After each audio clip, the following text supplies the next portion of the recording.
Hello, Laura. I hope this finds you well. I'll be posting this video on the YouTube comedy channel of my website, laughingatfeminists.com, a website dedicated to the truism that feminists are laughable, ridiculous, and ludicrous. You're all these things and more, of course, but you're also what Herbert Purdy, the author of Their Angry Creed, once described you as: a child woman. One of the reasons you're a child woman is your embracing of feminism, which invariably has an infantilizing effect on women and girls because it absolves them from the need to have or to develop moral agency and resilience. I imagine you must live in a permanent state of anxiety brought on by the lies and myths you've embraced and done so much to perpetuate. Your latest book, published last month, is titled Men Who Hate Women, and it's subtitled From Incels to Pickup Artists, The Truth About Extreme Misogyny and How It Affects Us All. You name and write about a number of MRAs in the book, including Paul Elam and myself, so you clearly see us as extreme misogynists. In this video, I'll be exercising my right to reply to your lies and misrepresentations about me and the political party I used to lead, Justice for Men and Boys, and the women who love them. The image next to me is of Elizabeth Hobson reading your book. I think she's creatively improved the front cover, and the modified title makes far more sense than the original one. She recently posted a video challenging you to a debate and is still awaiting your response. Another of her videos explores your laughable claim, related over pages 136 to 140 in your book, to have attended and sat through the Messages for Men conference in London in 2018, which Elizabeth co-hosted as well as introducing the speakers. You failed to mention her name in the book, referring to her dismissively as a young woman. Near the end of your account of the conference you didn't attend, you write this: the conference was small and its attendees' arguments weak. Both claims are absurd. There's plenty of video footage of the audience at the event, and none of it, to the best of my knowledge, shows you attending the event. Frankly, you would have been as conspicuous at a British Men's Issues conference as a Nazi officer in full military uniform in a Berlin synagogue in the 1930s. The excellent Glass Blind Spot YouTube channel includes a number of videos relating to your book, and the interviewees include Paul Elam and Erin Pitsey. Laura, there probably hasn't been a feminist I've written and spoken about more than you. You're a miserable, whiny, lying, narcissistic, toxic harpy, all of which is, of course, implied by the word feminist. Piers Morgan captured you perfectly on his TV program almost 2 years ago when he said to you, "Lovely to see you, Laura. You can laugh. Come on, have a laugh." Of course you didn't. In 2012, at the tender age of 26, having achieved nothing of note with your life, you set up the Everyday Sexism Project. You've continued doing nothing of note from that day to this, other than perfecting the art of making money from already unhappy women and girls, some of them with pre-existing anxiety disorders and other mental health issues. A year later, in 2013, I launched the political party Justice for Men and Boys and the Women Who Love Them, J4MB. Your project had received extensive media coverage over the preceding year, including on BBC television and radio. It wasn't long before we started referring to you in our blog pieces as Special Snowflake and your project as the Everyday Whining Project. I led J4MB until I handed the position over to Elizabeth Hobson, previously the party's Director of Communications, 5 months ago. Now that was an odd thing for an extreme misogynist to do, you might agree, Laura. If you'd researched my work properly, you'd know that I've always been a huge supporter of female MRAs, including Karen Strawn, Girl Writes What, Professor Janice Fiamengo, Elizabeth Hobson, Bettina Arndt, Ava Brighton, and Natty Raymond, along with many others. At the two international conferences on men's issues I hosted in 2016 and 2018, the keynote speakers were respectively Erin Pitsey and Karen Strawn. Within a fortnight of the party's launch in 2013, you joined me on the Jeremy Vine Show on BBC Radio 2, a programme broadcast live to over 7 million people. The file of the discussion is on the J4MB YouTube channel. You entered the studio only a minute or two before we went on air, and we had no chance to converse before the segment started. At one point during the discussion, I could see what Jeremy Vine couldn't see because of the studio layout, that you are reading from a document in front of you. At 5 minutes and 15 seconds into the programme, after you'd been droning on for some time, he asked you, "Are you reading all that out? Where's this coming from?" To which you replied, "No, this is coming from me." Well, Laura, I wish I'd had the presence of mind to inform Jeremy Vine and his 7 million listeners that you'd lied and had been reading it out. It was an early taste of your fondness for lying, a direct result of your lack of moral agency, a defining trait of all feminists, of course. After the discussion was over and we were off air, you angrily demanded I stop sending you threatening emails. I told you the emails I'd sent over the preceding days were linked to information about J4MB and its policies, and none of the emails had been threatening. You had a face like thunder, angrily stamped your foot like an angry child, and stormed out of the studio. Jeremy Vine's face was a picture, and all he could think of to say was, "Wow." Then we both burst out laughing. That was my first and so far only meeting with you, and my only appearance on the Jeremy Vine Show. You have over the years had enormous mainstream media exposure, particularly from left-wing media organisations such as the BBC, the deeply corrupt state broadcaster, and The Guardian. Viewers of this video won't be surprised to learn that you're a columnist for The Guardian. Some months after setting up J4MB, I launched the Wine Club. That's wine with an H, and you were the inaugural member. I also set up the Lying Feminist of the Month Awards, which you won twice, along with 2 Whiny Feminist of the Month Awards. Only Caroline Criado Perez has won more Lying Feminist of the Month Awards, 3 of them. I was on a daytime chat show with her, in the course of which she was asked by Philip Schofield what she'd done to deserve a Laughing Feminist of the Month award. She laughed, did a jazz hands thing, and said, I lied. Schofield was lost for words, sadly.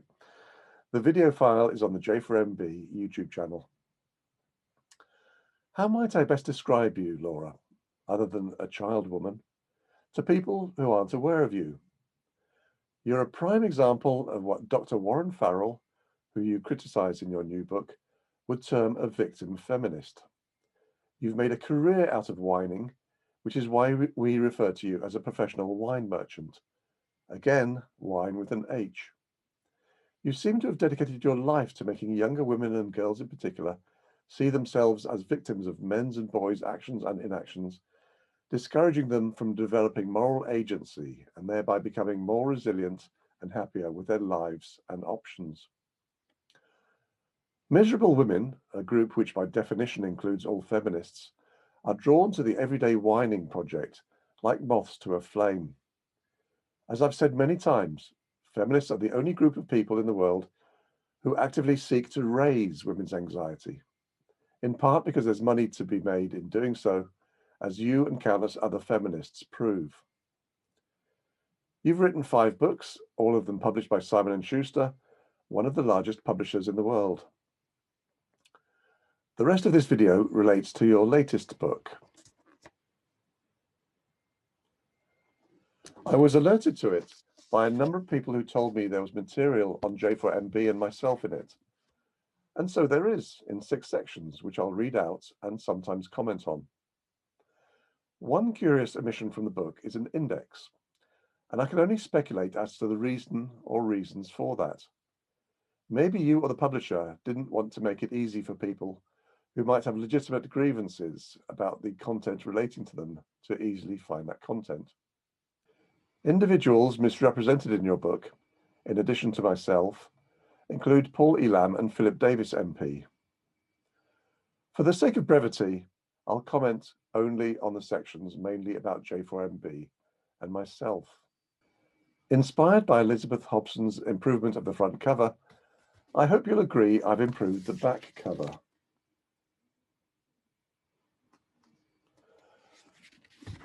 I'll start on page 126. Now, I don't ordinarily write on book pages or cut out pages from books, but frankly, I consider this book to be 180 sheets of overpriced toilet paper. And if I ever run out of regular toilet paper, that's the use I'm going to make of it. You write this. One notorious MRA, thank you, Laura, for that, has targeted me so intensely and obsessively over a period of years that, as a Guardian journalist wrote, his behavior might easily be mistaken for stalking. Well, it might be mistaken for stalking by a blithering idiot, which I guess includes journalists working at the Guardian, including yourself. His website currently hosts 164 individual articles about me, typically with titles like, "Will someone change Laura Bates's diaper?" Calling me fucking pathetic and stupid. A number of things here. Firstly, Laura, thank you for leading people to the J4MB website. Anyone who Googles, "Will someone change Laura Bates's diaper?" will go straight to the J4MB website, as well as the website of the Alternative Sexism Project, a project I worked on some years ago, but haven't for some time. Now, if there's one thing that all British MRAs would agree on, it's that you are fucking pathetic and stupid. But I thought it unlikely I'd have employed the first term on the J4MB blog, so I did a keyword search. The term appears in the title of a blog piece I posted in 2016, and asterisks are used in place of the letters U, C, and K. What you decline to reveal, Laura, is that the full title of the piece is Janet Bloomfield, why are feminist women, e.g. Laura Bates, so fucking pathetic? My piece consisted of a link to Janet's article, sadly no longer available, and this text. There can be few women on the planet as well qualified as Janet to comment on Special Snowflake's relentless wittering. Janet's talk at the London conference will be titled, "How Feminism Infantilizes Women." That's the end of my blog piece. Janet's talk was amazing as it happens, and I had the unenviable task of following it. You can find it, Laura, on the J4MB YouTube channel. Enjoy. You write this.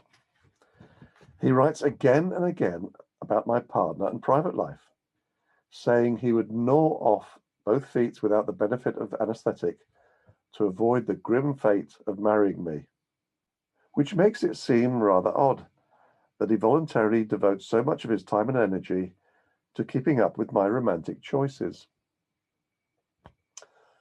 Laura, I have devoted almost no time and energy keeping up with your romantic choices.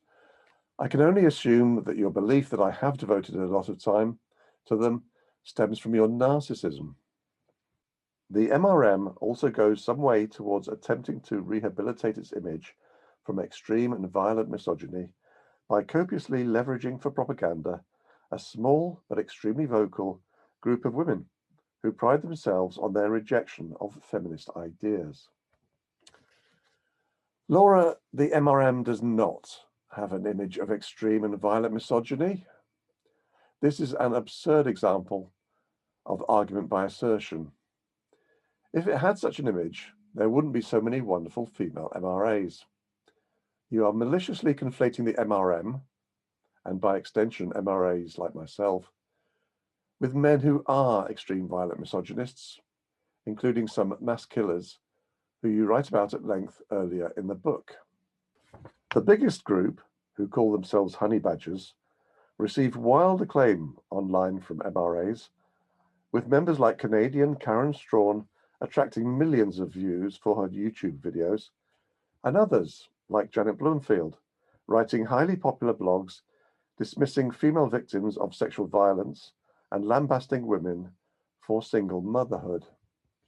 Well, Laura, it's good to see you mention Karen Strawn, Girl Writes What, and Janet Bloomfield, Judgy Bitch, there. Although Janet sadly hasn't been actively blogging for years, following online threats made against her children. It's a shame that other prominent female MRAs and anti-feminists didn't get a mention. But even you, Laura, cannot be so stupid as to believe that female MRAs dismiss female victims of sexual violence. They challenge women who make false accusations of sexual violence, where the victims are the falsely accused men. An example being a number of pieces by Janet Bloomfield. Back to your book and pages 134 to 136. Like other elements of the manosphere, the MRM occupies startlingly large online spaces, but it also occupies more real-world space than many other misogynistic web communities, thanks to the presence of pressure groups, political parties, and campaign organizations, which hold meetings, protests, and conferences, and engage more directly with the mainstream media and political structures than groups like incels do. The penetration of the online hatred into everyday society is also facilitated by political activity.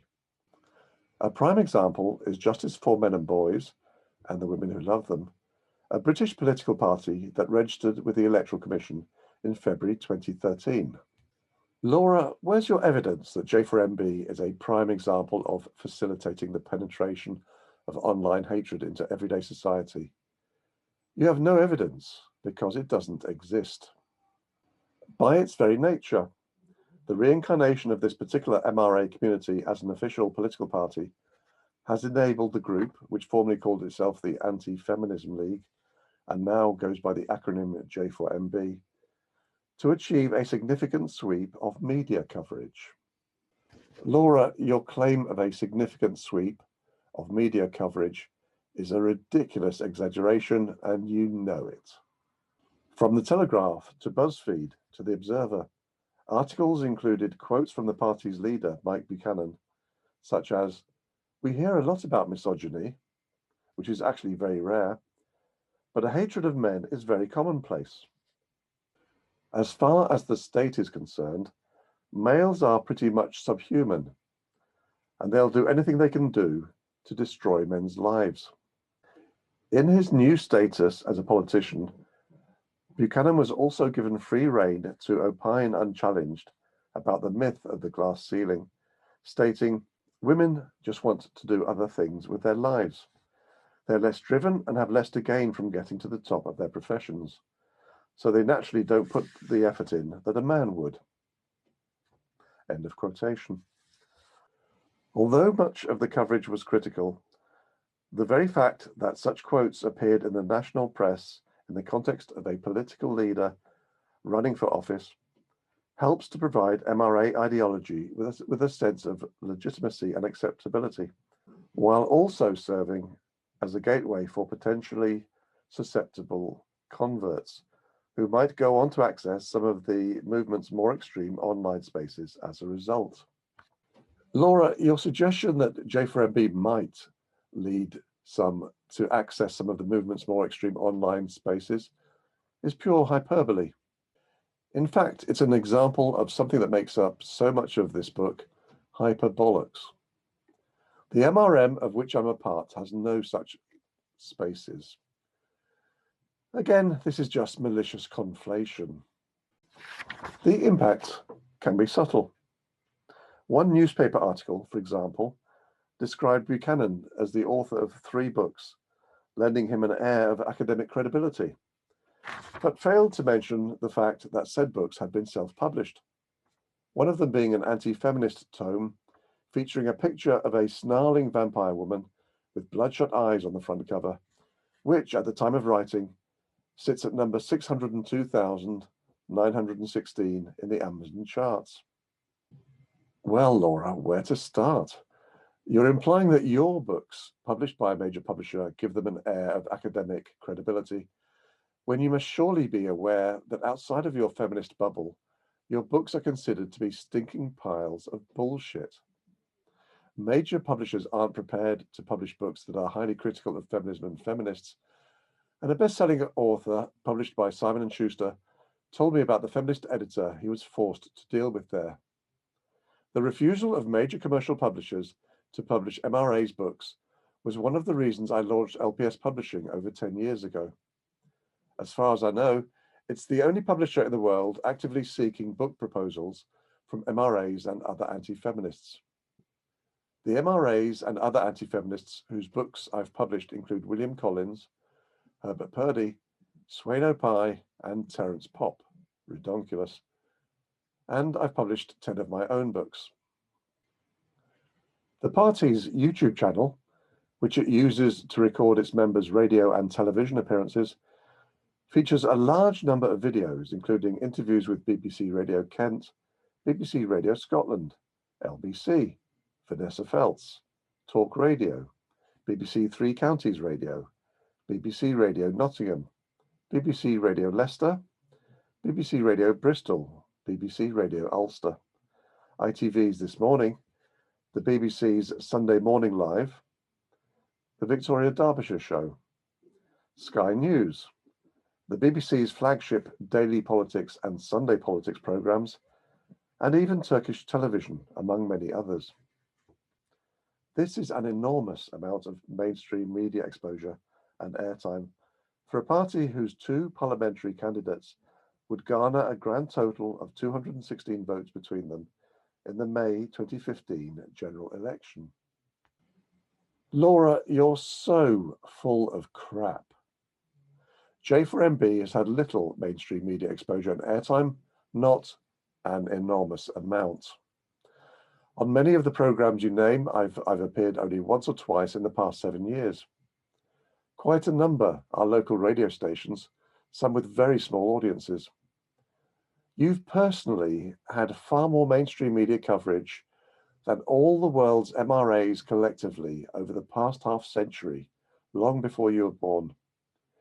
And you're arguing in your book for MRAs to get even less mainstream media exposure. I'm sure you'd be happy if we got 0 media exposure. Laura, you should be utterly ashamed of yourself. A party whose website continues to promote articles such as 13 Reasons Women Lie About Being Raped. Yes, a very good article by Janet Bloomfield. You should read it, Laura. And 10 Reasons False Rape Allegations Are Common. A very good article by Jonathan Taylor. A party whose election manifesto called for scrapping many of the elements of the 2010 Equality Act and suggested that women are as physically aggressive as men, if not more so, in intimate relationships. Well, Laura, it's a very well-established fact that women are as physically aggressive as men, if not more so, in intimate relationships. Indeed, in straight couples, where the violence is always in one direction, the perpetrator is twice as likely to be the woman as the man. I recommend you check out William Collins's The Empathy Gap, Male Disadvantages and the Mechanisms of Their Neglect, and the academic literature reviews of Professor Martin Fiebert and the Partner Abuse State of Knowledge Project, PASK. But of course I know you won't. You're far too committed to the lies and myths that you and other feminists espouse about men and women. Large sections of the manifesto were reproduced without criticism in national articles, a prominence certainly not afforded to other similarly sized political outfits. So, Laura, Large sections of the manifesto were reproduced without criticism in national articles. Really? I can't recall even small sections being reproduced in national articles, let alone large ones. Here we see another part of the problem becoming clear. MRAs capitalize on the media's thirst for controversy. Bullshit, Laura. The idea that MRAs capitalize on the media's thirst for controversy is patently absurd, given that MRAs get almost no media coverage, decade after decade, while feminists, including yourself, get huge coverage. Media organizations employ legions of feminists, often as journalists or columnists or presenters or senior executives, while they don't employ known feminists. On to page 203. This is from a chapter titled Men Who Exploit Other Men. If men like J4MB's Mike Buchanan and other manosphere heroes acknowledged that the real issue at the root of so many of the problems they rail against is the stringent societal stereotype of masculinity, they would be stuck. There would be a risk that their adoring followers might be liberated, able to constructively tackle the issues that have left them silenced, or reach out for genuine support. Worse still, these forum idols and false prophets might actually be forced to do some work on dismantling gender stereotypes. Instead, they double down on the very problems hurting their followers the most. They encourage men to hold ever more tightly to outdated tropes of masculinity, suggesting that adherence to these tired and rigid constructs is a life raft, when it is actually the very current dragging many men beneath the surface. Laura, that passage displays such ignorance of the nature of men's lives and boys' lives that I'm disinclined to engage with it. It's so stupid. On to page 206. It is also ironic, given the extent to which manosphere leaders are prepared to hack, steal, and expose confidential information relating to feminists' families and private lives, that many are so coy about the realities of their own pasts. Men like Elam and Buchanan seek to present their antipathy towards the court system and the abject wickedness of women as a noble battle with pure ideological motives. So it is strange that they remain surprisingly silent about their own multiple divorces, or respond with fury when media reports mention strained relationships with ex-wives and biological children. Laura, I have never done any of the hacking, stealing, and exposing that you refer to, and I never would. As for the references to men like Elam and Buchanan, what on earth does that even mean, Laura? I am not aware of any media reports of strained relationships with ex-wives and biological children. I have no contact with my ex-wives, and my relationships with my two 30-something daughters are very good. On to page 220. In some countries where far-right and populist parties have won seats, entered into government coalitions, or taken political control, it is clear to see how the ideology of the online extreme right and manosphere communities might have an offline impact on citizens. In Spain, for example, far-right party Vox entered into a right-wing coalition in Andalusia, giving real political power to a group that called for the repeal of domestic violence laws and attacked psychopathic feminists. Even if unelected, the veneer of respectability granted by the platform of a registered political party, no matter how small, can provide an entry point for extremist ideas into mainstream discourse, as Buchanan's repeated appearances across popular news outlets demonstrate. Nobody with an IQ higher than that of a drunken fruit fly would consider J4MB either a far-right or populist party, which may explain why you would. You accuse me of putting extremist ideas into mainstream discourse and having enjoyed repeated appearances across popular news outlets. The first is a lie, the second, wild exaggeration. On to page 289 and the last of the sections I'm going to read out in this video. In April 2019, Mike Buchanan published an article on AVFM in which he announced a new strategy for J4MB, engaging with university students and academics, particularly those studying or teaching subjects close to our mission, such as politics and history. Within months, he had booked a venue to speak at Cambridge University, then reaped mainstream press coverage when students protested. Laura, you may or may not be aware that the feminists at Cambridge University did all in their power to stop Elizabeth Hobson and I speaking. There were protesters and the police took no action against them, sadly. We gave them the name Cambridge University Noisy Twats Society. The acronym seemed appropriate. I'm not aware, though, that we reaped any mainstream press coverage after the students' protest. Perhaps you'd be good enough to point me to it.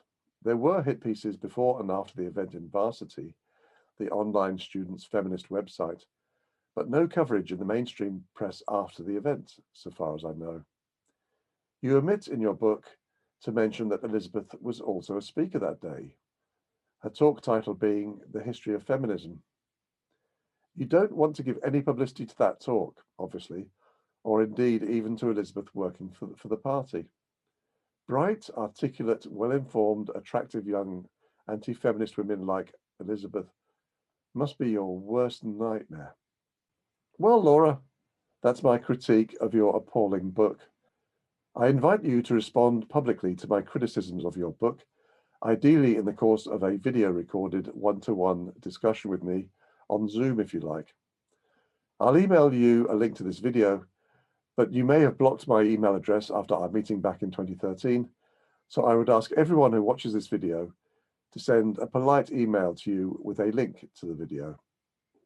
That's laura@everydaysexism.com. I shall finish with a short message to viewers of this video.